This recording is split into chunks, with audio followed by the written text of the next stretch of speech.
त्रिपुरा में एक तरफ कांग्रेस भी है, लेफ्ट भी है, ममता दीदी भी आ गई हैं। त्रिपुर सुंदरी मंदिर को लेकर के आप लोगों ने कुछ करवाया नहीं, यहाँ पर विकास का कोई कामकाज नहीं हुआ, मुख्यमंत्री आप लोग बदल देते हैं।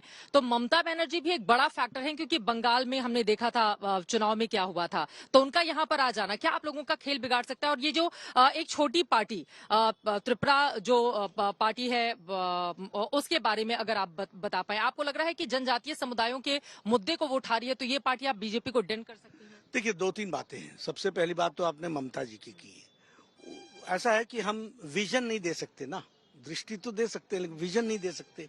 उनकी सोच, उनका सोचने का ढंग, माता त्रिपुरा सुंदरी पर कितना काम चल रहा है आपने खुद देखा होगा, आपने दर्शन किए होंगे, लेकिन उनको नहीं दिखेगा। उसी तरीके से उनको कोई ये जो हाईवेज बन रहे हैं ये कहाँ दिखेंगे?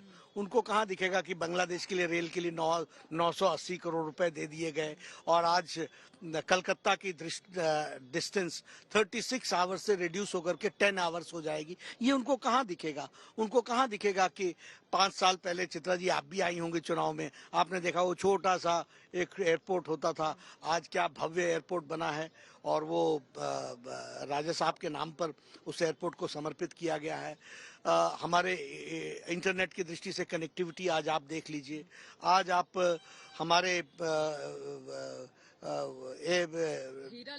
हीरा लेकर के हाईवेज लेकर के चले, इंटरनेट लेके चले, रेलवेज आप देखिए, अगरतला कभी सोचता था कि ऐसा उसका रेलवे स्टेशन होगा, इस तरीके का विकास का काम होगा, ये सब काम चले हैं। लेकिन हाँ, ममता जी को दिखेगा नहीं, उनको दिखेगी कौन कास्ट है, कौन धर्म है, कौन क्या है, यही दिखता है, तो उनकी सोच वहीं तक रहेगी। जनजातीय समुदाय क्या एक बड़ा फैक्टर? जहां तक जनजातीय समुदाय का सवाल है, जनजातीय समुदाय भी जानता है कि आदिवासी भाइयों के लिए जितना काम मोदी जी ने किया है उतना किसी ने नहीं किया है, और आदिवासी भाइयों का नियम कानून की दृष्टि से भी देखा जाए तो वह केंद्र सरकार ही करने वाली है।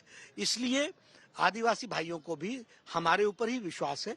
ये पार्टियां आती हैं, नए नए लोग आते हैं, इश्यूज को उठाते हैं, इमोशनल करने की कोशिश करते हैं, लेकिन लोगों का विश्वास हमारे ऊपर है। ठीक है, आखिरी के 2 सवाल और मैं आपसे लूंगी। एक, ये जो फ्री की योजनाएं हैं, इसको लेकर अरविंद केजरीवाल पर लगातार आप लोग निशाना साधते हैं कि फ्री की बिजली पानी ये सब कर दिया। जब जेपी नड्डा जी त्रिपुरा आकर उसी तरह की घोषणाएं, आपने फ्री में स्कूटी देने की बात कही, महिलाओं को फ्री में 2 सिलेंडर देने का वादा किया, और भी मैं देख रही थी सिलसिलेवार तरीके से, तो बीजेपी भी फ्री की योजनाओं के जरिए एक आदत नहीं डलवा रही है क्या? जी, आपने बहुत अच्छा प्रश्न पूछा है। देखिए, there is a difference between freebies and empowerment. हम फ्री बीज नहीं बांटते, हम एम्पावर करते हैं। हमने प्रधानमंत्री गरीब कल्याण अन्न योजना किसको दिया है? उन गरीबों को दिया है 80 करोड़ को, जो उनको भूखे सोना ना पड़े। ये एम्पावरमेंट है। वो भूखा नहीं सोएगा, मेहनत करेगा, काम करेगा, खड़ा होगा। हमने उज्ज्वला योजना दी है, किसको दी है? गरीब महिलाओं को दी है। हम 2 गैस सिलेंडर किसको दे रहे हैं? जो उज्ज्वला के पात्र हैं। हम 5 लाख को 10 लाख किसको दे रहे हैं? हम किसी अमीर आदमी को नहीं दे रहे हैं, हम किसी इनकम टैक्स पेई को नहीं दे रहे हैं, हम उन लोगों को दे रहे हैं जो अपने बच्चों को अपनी बीमारी छुपाते थे, ताकि अगर बच्चे को पता चल जाएगा कि बीमार हूं मैं, मेरी माता जी बीमार हैं, तो वो इलाज में लग जाएगा और उसका जमीन बिक जाएगी, खानदान खराब हो जाएगा। ऐसे लोगों को कैंसर से बचाना, बाईपास सर्जरी कराना, ये एम्पावरमेंट है। उसी तरीके से अगर आप देखिए, प्रधानमंत्री ये स्वच्छता अभियान में हम टॉयलेट्स दे रहे हैं। किनको हम टॉयलेट्स दे रहे हैं? उनको दे रहे हैं जो खेतों में जाती थी बहनें। वो नहीं, किसको इच्छा होती है कि वो अपने डिग्निटी के साथ हर दिन कॉम्प्रोमाइज करें, लेकिन वो कॉम्प्रोमाइज कर रही थी। और इनकी संख्या मालूम है चित्रा जी? 12 करोड़। यहाँ पर मुझे मालूम नहीं, लेकिन वो 4 लाख से ज्यादा थी। तो ऐसे लोगों को टॉयलेट देने का मतलब है लाइफ विद डिग्निटी।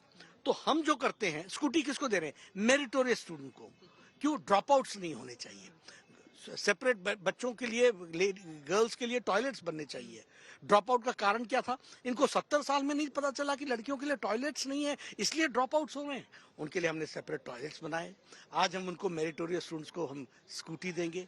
आज गरीब परिवारों को 50,000 रुपए का बॉन्ड देंगे ताकि वो विकसित हो। ये है एम्पावरमेंट। हम ये नहीं कह रहे हैं कि सबको बिजली मुफ्त दे देंगे, पानी मुफ्त दे देंगे, नहीं। हम पानी किसको देंगे? जो नल लगाने की कैपेसिटी नहीं रखता है, उसको देंगे। तो हम एम्पावर कर। चलते चलते एक आखिरी सवाल, कल पीएम ने लोकसभा में 88 मिनट तक बोला, आज वो 85 मिनट तक बोलते नजर आए।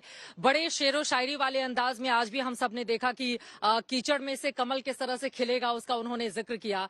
तो प्रधानमंत्री ने, क्या आपको लग रहा है कि लोकसभा और राज्यसभा दोनों में अपने संबोधन के जरिए 2024 के लिए एक बड़ा एजेंडा फिक्स कर दिया है? ऐसा देखिए, प्रधानमंत्री मोदी जी सिर्फ 2024 ही नहीं देखते हैं, प्रधानमंत्री मोदी जी 2047 के विकसित भारत को देख रहे हैं और उस विकसित भारत की नींव उन्होंने इस आत्मनिर्भर बजट के माध्यम से रखी है और यह लार्जर टारगेट्स लेकर के चलते हैं। भारत की तस्वीर बदलनी चाहिए, हमारी तस्वीर बदले न बदले हम इसकी चिंता नहीं।